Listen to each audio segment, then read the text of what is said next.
بسم اللہ الرحمن الرحیم۔ معجزہ، کرامت اور جادو میں کیا فرق ہوتا ہے؟ آج بات کریں گے کرامت کے بارے میں۔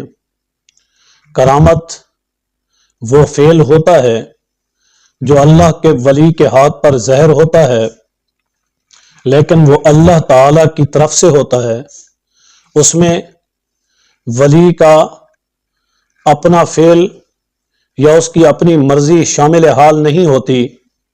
جب اللہ تعالیٰ چاہتے ہیں تو پھر اس کرامت کو صادر فرماتے ہیں، اس کرامت کو ظاہر فرماتے ہیں۔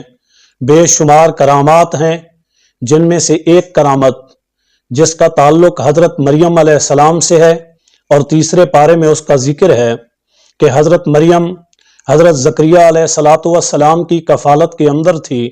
حضرت زکریا علیہ السلام نے حضرت مریم کو اپنے گھر کے چبارے میں اوپر ایک جگہ بنائی ہوئی تھی جو بڑی ہوادار اور اس کے جالیاں لگی ہوئی تھی آس پاس، اور آپ نے حضرت مریم کو وہاں رکھا ہوا تھا۔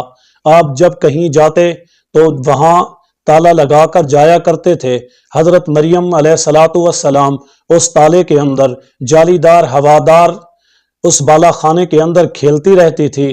جب حضرت زکریا علیہ السلام واپس آتے تو آپ دیکھتے کہ وہاں مختلف انواع کے بے موسم پھل موجود ہیں، جس کے لیے حضرت زکریا علیہ السلام کلما دخل علیہا زکریا المحراب وجد عندہا رزقا، جب کبھی بھی حضرت زکریا علیہ السلام تشریف لاتے تو وہ مختلف قسم کے مختلف انواع کے بے موسم پھل دیکھتے تو وہ کہتے قال یا مریم انا لکی ھذا، اے مریم یہ پھل کہاں سے آئے؟ تو حضرت مریم علیہ السلام جواباً کہتی قالت هو من عند اللہ، کہ یہ اللہ کی طرف سے آئے ہیں، یہ اللہ کی عنایت ہے، یہ اللہ تعالیٰ کی طرف سے اللہ تعالیٰ نے بھیجے ہیں۔ قالت هو من عند اللہ، یہ من جانب اللہ ہے۔ ان اللہ یرزق من یشاء بغیر حساب، اللہ تعالیٰ جسے چاہے بغیر حساب کتاب کے رزق عطا کرتے ہیں۔